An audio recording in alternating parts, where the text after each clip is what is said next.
Oke, Ah, Kak Dila. Muhammadillah. Muhammad. Assalamualaikum Pak. Waalaikumsalam. Pak Dila, welcome to our room. Mangga Pak Tetang silahkan. Mohon Ibu. Pak Dila, alhamdulillah kita ketemu lagi di sini. Ya Pak, Anda sehat Pak. Pak Dila, setelah Bapak mengkaji modul-modul pedagogi, modul-modul tentang bidang tubuh dan sebagainya, sekarang saya mau mengajukan permasalahan Pak ya. Oke, yang pertama Pak, dari kegiatan PPG ini, Bapak ini sesungguhnya mau mengembangkan kompetensi apa? Kalau dari sudut pandang pedagogi tentunya ya dari sisi kompetensi pedagogi Pak ya. Dan juga ada dari sisi profesional sini juga dengan modul-modul esensial yang kemarin itu Pak mungkin yang bisa saya tangkap dari kegiatan sampai saat ini. Kita ada dua ya, kompetensi pedagogi. Dinyatakan bahwa guru itu harus mengenali peserta didik. Guru harus menguasai teori belajar dan pembelajaran, menerapkannya. Guru harus mampu melakukan refleksi. Nah, Bapak masih ingat ya, kompetensi pedagogi itu antara lain itu. Baik Pak. Nah, sekarang dikatakan guru harus menguasai teori belajar, menguasai teori pembelajaran. Bapak ketika menyusun RPP dan ketika melaksanakan pembelajaran, salah satu tugas yang harus Bapak laksanakan adalah apa? Melakukan apersepsi, merencanakan dan melakukannya pada pembelajaran. Tentang apersepsi kan gitu ya. Baik. Nah, saya ingin tahu Pak, coba Bapak ingat kembali teori belajar yang sudah Bapak kaji. Apa dasar atau teori belajar mana yang mendasari bahwa mengapa guru harus merencanakan dan melaksanakan apersepsi? Kalau tidak salah saya pahami itu lebih ke teori konstruktivisme Pak ya, karena kalau yang saya ingat teori itu menunjukkan bahwa setiap manusia itu mempunyai kemampuan awal yang nantinya bisa dikonstruksikan menjadi pengetahuan yang lebih berkembang lagi seperti itu Pak. Itu mungkin Pak. Yang saya ingat. Satu. Oke, teori belajar yang mana lagi Pak? Masih ada lagi? Dari ranah itu juga ya, karena ada mungkin itu kan suatu proses ya dalam satu pembelajaran. Nah, satu teori belajar yang memang mengutamakan sebuah proses itu kan teori belajar kognitif kalau nggak salah. Teori belajar kognitif. Kalau misalnya itu kan proses dari konsepnya itu salah satu awalan dari proses pembelajaran selanjutnya. Nah, teori mungkin yang digunakan itu yang mendasari penggunaan berpikir ya, salah satunya itu teori kognitif. Karena kalau yang behavioris itu kan lebih ke pembentukan itu ya, pembentukan tingkah laku gitu, mengkondisikan peserta. Tapi berarti masuk juga berarti. Dan itu kan pengkondisian dulu ya, mengingat-ingat materi sebelumnya, terus ada pertanyaan-pertanyaan yang membangun anak biar tarik untuk belajar segala macam. Berarti mungkin dari kognitif, behaviorisme sama konstruktivisme juga. Pak, nah yang dari konstruktivisme Pak, ya kira-kira konsepnya seperti apa nih yang mendasari mengapa guru harus melakukan persepsi? Karena yang saya pahami dari konstruktivisme itu apa ya, bahwa menyatakan bahwa peserta didik itu kan mempunyai pengetahuan awal ya, dari dihubungkan dengan apersepsi kan salah satunya mengingat materi-materi sebelumnya kan, kan akan dilanjutkan untuk dikembangkan untuk materi selanjutnya. Bapak masih ingat nggak konsep asimilasi, akomodasi, ekolibrasi ini Kalau dalam kalau teori itu saya ingat contohnya Pak. coba gunakan 3 konsep ini ya dalam kaitannya dengan persepsi.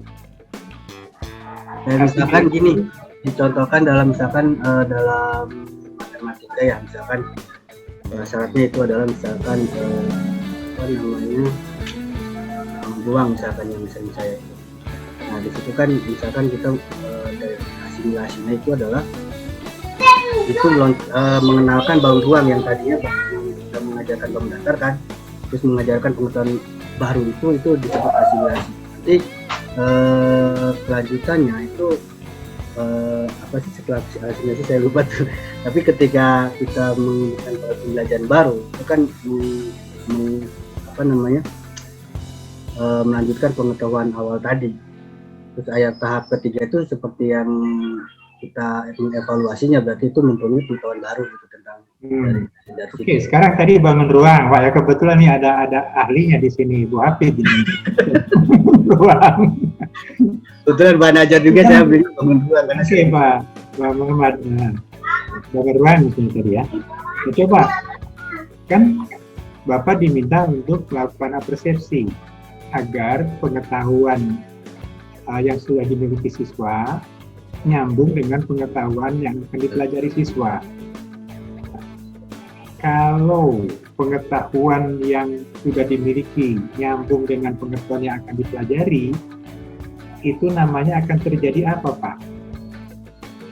Asimilasi atau akomodasi atau akomodasi, ya saya ingat akomodasi. Apa, Pak? Itu urutannya apa ya? Saya lupa urutannya, Pak. Asimilasi, akomodasi pengetahuan baru itu kan pengetahuan baru. Terus yang terakhir tuh lupa saya tuh. Kalau nyambung akomodasi apa asimilasi? Menyambungkan maksudnya. Kalau menyambungkannya nyambung ini nggak ada masalah nih bagi siswa. Pokoknya misalnya begini, bahwa anak-anak adik kalian kan sudah memahami apa itu sisi, ya kan? Apa itu rustuh gitu kan? Nah, dari sebuah bangun ruang. Nah, sekarang kita akan belajar tentang bangun ruangnya, misalnya apa balok, ya kan? Nah, lalu apakah balok memiliki sisi? Punya. Jadi kalau begitu nyambung nggak konsep sebelumnya tentang sisi dengan mempelajari balok? Nyambung, Pak, karena bentuk Kalau dari nyambung artinya terjadi apa? Asimilasi atau akomodasi? asimilasi, Pak. Kalau itu Asimilasi. pengenalan. Oke, asimilasi karena apa? Ini kan jadi nyambung, nggak ada Ya. masalah. Oke, sekarang kalau ternyata tidak nyambung nih, maka siswa harus mengubah struktur kognitifnya, skemanya harus diubah, disesuaikan dengan pengetahuan yang baru. Itu apa namanya, Pak? Ekolibrasi atau akomodasi? Akomodasi kayaknya itu tahap kedua ya. Akomodasi, oke, Pak. Mengakomodasikan dari dasar. Jangan tertukar, Pak ya. Dari dasar katanya aja. Karena emang ini nampaknya sepele ya, apa-apanya guru melakukan apresiasi Iya, lagi. betul, Pak. Tapi dasar teorinya apa? Kita lanjut ya. Baik, Bapak merencanakan pembelajaran. Pak, di abad 21 ini perkembangan teknologi khususnya TIK ya, itu pesat. Lalu dengan demikian maka permasalahan itu akan semakin pesat juga berkembang. Tantangan hidup semakin kuat ya, perubahan masif ya kan. Nah, sehingga masalah itu akan datang silih berganti. Kita sebagai guru diamanatkan untuk mendidik mereka, mempersiapkan diri supaya mereka bisa hidup aman dan nyaman di abad sekarang dan yang akan datang. Karena itu maka guru diamanatkan untuk mengembangkan kemampuan berpikir tertentu, kompetensi tertentu pada diri siswa. Nah, setelah Bapak mengkaji modul dan sebagainya, jelaskan kepada saya dan Ibu Hafid, kompetensi apa saja yang perlu kita kembangkan pada diri anak didik kita, supaya tadi mereka hidup aman, nyaman. Nah, lancar jaya gitu ya dalam menghadapi permasalahan hidup ini. Apa saja yang dikembangkan pada diri anak didik Pak? Diri kita sendiri atau ke peserta didik Pak? Peserta didik, bukan, yang diamanatkan kepada guru. Oh ya. Nah, untuk mengembangkan kemampuan apa saja pada diri anak didik. Kalau dari pemerintahnya sendiri kan dari aturannya yang dari EIPA aturannya kita ada 4 kompetensi yang dituntut kepada guru ya, kayak misalkan kompetensi pedagogik, profesional, sosial, dan kepribadian. Nah, dari semua kemampuan itu kayak gitu dengan zaman yang sekarang dengan karakteristik peserta didik yang memang berubah gitu kan, yang kalau nggak salah disebutnya generasi Z, yang semuanya mereka bisa mencari informasi dengan cepat, dengan kayaknya yang praktis gitu Pak ya, tanpa kita seolah tanpa kita ajarin pun mereka sudah bisa tahu gitu apa yang mereka ingin tahu.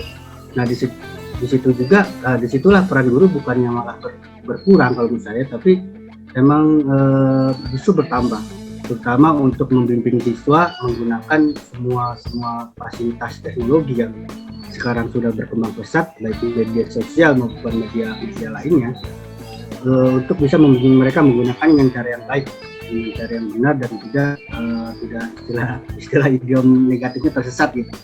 Nah, untuk kayak gitu maka ya otomatis harus seorang guru harus mempunyai skill-skill yang menunjang ke arah situ untuk menunjang pembelajaran. Kalau misalkan di modul itu kan istilahnya kan bisa disebut dengan feedback, yaitu harus mempunyai skill feedback dari baik teknologinya, pedagogiknya maupun konten knowledge-nya. Jadi ya guru juga harus menyesuaikan dengan kondisi seperti itu. Kalau misalkan tidak seperti itu, ya bisa jadi muridnya lebih tahu daripada gurunya tentang materi tertentu, terutama khususnya untuk masalah teknologi Pak ya. Untuk masalah teknologi mungkin sekarang kayak contoh misalkan untuk evaluasi penilaian kita masih menggunakan kertas apa segala macam. Yang saya pengalaman pribadi kan ketika saya coba mengganti sekali pada waktu itu dengan menggunakan Google Form, itu mereka nggak yang malah antusias kayak mainan gitu Pak, Google Form itu. Jadi untuk melakukan penilaian, memberikan soal dengan bahan yang lain, dengan menggunakan Google Form misalkan. Oke Pak, ya. Salah satunya itu ya udah tadi mengenai TP kalau dikuasai kan. Oke, peran guru bukan hanya sebagai satu-satunya sumber belajar, karena banyak sumber belajar yang bisa diakses oleh para siswa. Yang penting mereka menguasai TIK kan begitu. Selain itu Pak, karena tadi kan ada masalah akan datang silih berganti, perubahan akan begitu cepat, masif, iya kan? Maka kemampuan apa yang dikembangkan pada diri siswa? Pada diri siswa. Oh ya, untuk zaman sekarang itu kan kita mengenal dengan revolusi industri 4.0 Pak ya. Ada tuntutan bagi kita agar membentuk siswa dengan kriteria tertentu. Yang kalau misalkan tuntutan abad 21 itu kan ada yang disebut 4C, kritikal, terus creative thinking, terus kolaborasi dengan komunikasi. Jadi kita mengarahkan siswa untuk mempunyai 4 skill itu untuk menghadapi perubahan zaman yang sekarang. Seperti itu Pak. 4C. Jadi esensinya apa Pak? Kemampuan apa yang dikembangkan Pak? Esensinya kemampuan apa yang dikembangkan pada diri siswa? Kemampuan apa istilahnya ya? Kemampuan penyelesaian masalah, berpikir nalar seperti itu. Oke, untuk bisa menyelesaikan masalah Pak, memecahkan masalah, ya. Maka cukupkah kita dengan mengembangkan kemampuan berpikir tingkat rendah? Oh, nggak cukup Pak. Pasti harus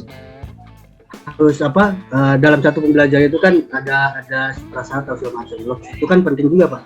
Itu penting karena nanti akan menjadi prasyarat atau menjadi dasar agar siswa untuk mencapai HOTS, namanya kan high order thinking, yang dari C4 sampai C6.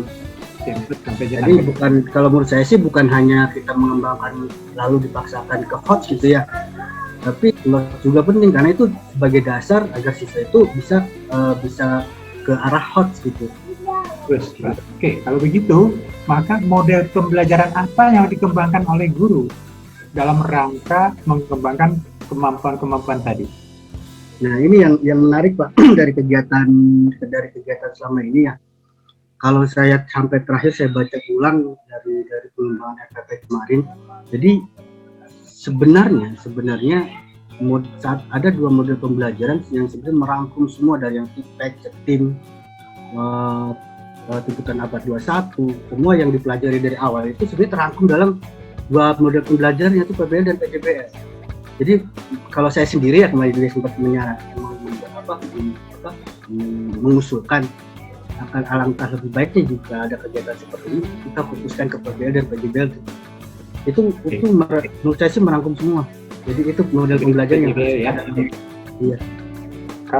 Kalau PBL Pak, sintaksnya bagaimana? PBL itu, pembelajarannya? oh ya, PBL itu kalau misalnya ada 5 sintaks. Yang pertama orientasi pada masalah Pak, orientasi pada masalah, kemudian siswa terhadap apa yang harus dicari. Lalu yang ketiga tuh pencarian membahas apa gitu, redaksinya kurang tahu, tapi yang keempat ada hasil karya kan. Yang pertama mereka harus merumuskan masalahnya dulu. Setelah itu apa? Masalah. Ya Pak. Setelah merumuskan masalah, langkah kedua apa? Langkah kedua itu mengorganisasi siswa. Oke. Dalam mengorganisasi siswa, apa yang dilakukan oleh guru? Dalam mengorganisasi siswa itu guru membimbing apa-apa yang kalau bahasa itunya clue ya, memberikan clue kepada siswa apa-apa nih yang harus dicari dalam masalah kayak gini. Atau bisa jadi dalam tahap itu kita membuat sebuah kelompok, karena PBL itu kan bisa secara individu dengan kelompok, walaupun memang disarankan untuk kelompok ya untuk pekerjaan. Tapi itu apakah dalam organisasi siswa itu hanya membagi kelompok saja? Enggak, tadi mengarahkan atau membimbing siswa, memberikan clue kepada siswa apa nih yang harus dicari tentang permasalahan ini gitu. Kayak gitu. Jadi membimbing. Apakah maksud Bapak adalah siswa harus membuat rencana pemecahan masalah? Oh, bisa jadi Pak seperti itu. Baik, Bu Hafid, dari saya cukup ya. Mangga dilanjutkan Bu. Terima kasih Pak Tatang. Pak Dila tadi sudah banyak berbincang Pak Tatang, dan saya menyimaknya luar biasa ya. Mulai dari istilah yang sering dipakai tapi kita belum paham, asimilasi, akomodasi, equilibrium, desequilibrium gitu ya Pak ya.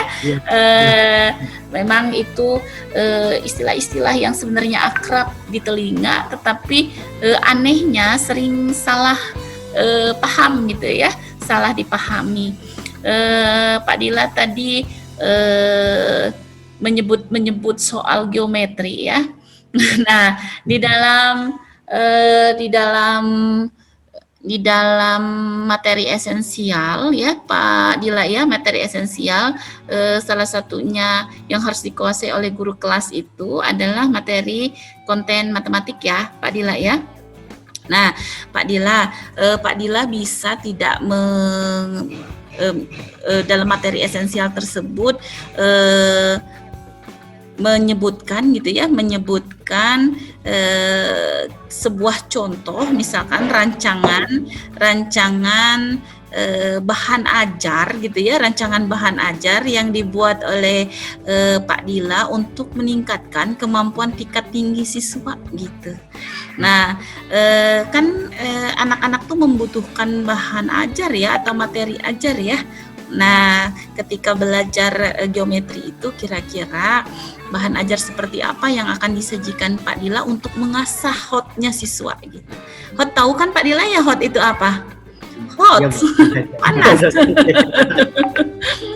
Berarti panas banget. Panas banget ya. High order thinking skill ya Pak Dila ya. Nah, coba kira-kira untuk geometri bagaimana cara Pak Dila menyajikan sebuah materi atau menyiapkan ya materi pembelajaran untuk melatih kemampuan hotnya. Khusus untuk matematika Bu ya, saya itu bukan bisa ya. Untuk saya sendiri, untuk pribadi ini ya. kami menunjukkan bahwa semua soal cerita itu adalah hoax. Saya ingin memberikan contoh ya ke Pak Dila. Kira-kira ini hoax atau bukan? Dalam yang sederhana dulu ya, bilangan itu kan sederhana ya. Kalau geometri kan sudah agak tinggi dikit gitu ya materinya. Yang sederhana dulu deh bilangan. Saya tanya, ada sebuah soal cerita gini ya. Pak Dila meminta misalkan anaknya gitu ya yang bernama Abi misalkan untuk membeli telur 1 kilogram. Nah, di toko sebelah rumah misalkan ya. Nah, Abi itu adalah anak kelas 5 sekolah dasar. Pak Dila memberikan uang Rp50.000 kepada Abi. 1 kilogram telur harganya Rp25.000. Berapakah sisa uang belanjaan Abi? Kira-kira itu soal hot enggak? Itu hoax. Ini yang saya suka sedih. Suka sedih, Pak Dila, suka sedih. Tidak semua soal cerita itu adalah hoax gitu. Dari situasi itu, Pak Dila kira-kira menjadikan itu hoax seperti apa? Menjadikan uang 50.000 dijadikan hoax seperti apa? Menjadikan hoax itu ya. Penjumlahan dengan uang 50.000 aja, mengajarkan penjumlahan dengan uang 50.000 dibentuk jadi hot aja soalnya, seperti apa kira-kira? Ya contohnya yang sederhana itu ya. Boleh Pak Dila, sok. Kalau tadi kan untuk diminta 1 kilo aja, bisa jadi yang sederhana misalkan disuruh membeli telur misalkan bahwa 1 kilo telur harganya segini, terus disuruh misalkan disuruh beli telur, sedangkan warung yang dituju untuk membeli telur misalkan harus menaiki angkot misalkan, atau naik ojek misalkan seperti itu. Nah itu nanti kan ada proses-proses di mana kalau misalkan mereka bisa menganalisa, berarti kan harus ada uang yang dipakai untuk proyek juga kan gitu. Tidak hanya telur, walaupun awalnya yang disuruh menghitung harga telur misalkan seperti itu. Lumayan ya, berkembang sedikit ya. Ya, berkembang aja lah. Ada naik angkotnya, berarti kan ada ongkos yang dikeluarkan, jadi kembaliannya mungkin akan tidak 25.000 gitu ya, karena harus dikurang dengan ongkos angkot. Oke, dikit ya, baru naik dikit. Baru naik dikit, tapi lumayan ya. Kalau dalam matematika, HOTS itu biasanya kemampuan matematis yang dituju itu langsung. Misalkan ya, kemampuan berpikir kritis, kemampuan berpikir kreatif, literasi gitu ya, literasi numerik biasanya yang dituju itu ya Pak ya. Kemampuan pemecahan masalah. Pak Dila, dengan uang 50.000 itu Pak Dila sebenarnya bisa meningkatkan berbagai kemampuan tadi. Padahal judulnya uang 50.000 gitu ya. Uang 50.000 misalkan ya. Tadi kan saya tidak terbatas pada jual telur ya. Tadi saya bilang yang terakhir itu uang 50.000 ya. Nah, tadi Pak Tatang sudah menyinggung soal asimilasi dan akomodasi ya. Asimilasi, akomodasi itu bisa dilakukan include di dalam pembelajaran dalam sebuah pembelajaran yang ingin kita lakukan. Jadi sesuatu yang sederhana itu belum tentu tidak memuat tadi HOTS ya, tidak memuat HOTS. Tetapi sesuatu yang tidak sederhana dengan bahasa yang Pak Dila misalkan tadi uang 50.000 disuruh beli, terus sekilonya 25.000 balik lagi, tapi ternyata itu hanya hitungan, hanya pengetahuan saja. 50 kurang 25 jadi 25.000 beres ya. Nah Pak Dila, sekarang saya sambung lagi ya Pak Dila ya, semoga bisa memberikan wawasan ke Pak Dila bahwa melatih kemampuan HOTS itu bukan berarti harus dengan menggunakan bahasa-bahasa yang tidak dimengerti oleh anak. Makanya kita tadi harus sadar betul tentang kompetensi yang harus dimiliki oleh seorang guru ya Pak Tatang ya, sehingga kita bisa mengenali bahasa-bahasa keseharian anak salah satunya gitu ya, sesuai dengan karakteristik. Sekarang saya ingin Pak Dila kan kurikulum 2013 itu tren banget tuh ya, pendekatan saintifik ya Pak ya. Di buku 2013 itu tersemat ya, kalau tidak tersemat dengan sangat jelas pendekatan saintifik gitu ya. Nah coba deh Pak Dila, saintifik itu salah satunya kontennya mengkomunikasikan ya Pak Dila ya, betul? Nah coba Pak Dila beri contoh sebuah kegiatan pembelajaran tentang mengkomunikasikan. Coba mengkomunikasikan, tapi ada tapinya, mengkomunikasikan, tapi yang dikomunikasikan itu adalah tentang tadi ya, tentang sesuatu yang melatih kemampuan berpikir tingkat tinggi. Sok, enggak. Ini harus matematika apa bebas belajar? Boleh yang lain juga. Visi nggak mau matematika, boleh. Boleh, silahkan coba. Ya, ada beberapa yang kayak misalkan kurikulum 13 juga kan kita mengedepankan kontekstual ya. Ada materi yang salah satu materi di kelas 5 itu salah satunya tentang hak dan kewajiban. Nah, di situ disuruh nanti kan ada elemen menanyanya, ada elemen mengingatnya gitu. Di situ ada siswa disuruh untuk karena kebetulan di samping sekolah itu adalah balai desa di depan banget persis, dan kemarin baru dilaksanakan pemilihan kepala desa. Nah, kita memberikan tugas untuk untuk siswa mengumpulkan informasi tentang pemilihan kepala desa. Dan itu setelah ada proses proses kayak bisa pengumpulan data segala macam, nah itulah nanti ada produk yang oleh anak itu dikomunikasikan. Waktu wawancara pun itu udah memenuhi, saya sih juga udah memenuhi bisa dia dikomunikasikan, bertanya kepada misalkan orang tuanya tentang siapa yang jadi kepala desa. Elemen tematik dengan bahasa Indonesia kan kebetulan itu tentang apa tuh yang 5H1 itu apa, kenapa, bagaimana, dan sebagainya itu. Jadi kalau dikaitkan dengan materi esensial di dalam matematika, kira-kira tadi pengumpulan data tadi maksudnya materi apa ya Pak ya? Pengumpulan data statistika ya, pengumpulan data itu statistika ya. Saya coba lagi ya Pak ya, satu soal lagi ya, kira-kira coba deh bikin sebuah soal C4 atau C5 atau C6 terkait dengan yang tadi kondisi yang Pak Dila jelaskan, pemilihan kepala desa tadi. Coba deh di-create soalnya. Boleh C5, boleh C4, boleh C6. Kan bisa, tadi udah dijelaskan sama Pak Dila. Ada yang simpel aja bisa, ya, karena simpel. Pemilihan desa itu bicara tentang tentang suara. Dan di C5 itu ada yang namanya KKO, itu membandingkan.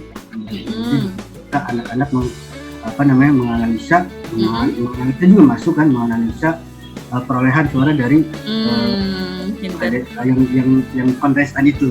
Nanti kan kita bisa melihat, oh sebarannya di blok ini nih kebanyakan ke sini gitu, blok ini kebanyakan di situ. Itu kan nanti bisa dibandingkan, oh yang kalau si A ini kebanyakan itu C berapa ya Pak ya? Jadi kata kerjanya apa ya itu ya? C berapa tadi? Membandingkan. Kalau tadi kan menganalisa perolehan kebutuhan. Menganalisa itu C berapa ya Pak ya? 4. Oke, cukup kayaknya ya Pak Tatang ya. Pak Tatang sudah cukup? Cukup. Baik Pak Dila, silahkan live room. Kami akan nanti teman Pak Dila yang lain. Sukses ya Pak Dila ya. Terima kasih atas undangan.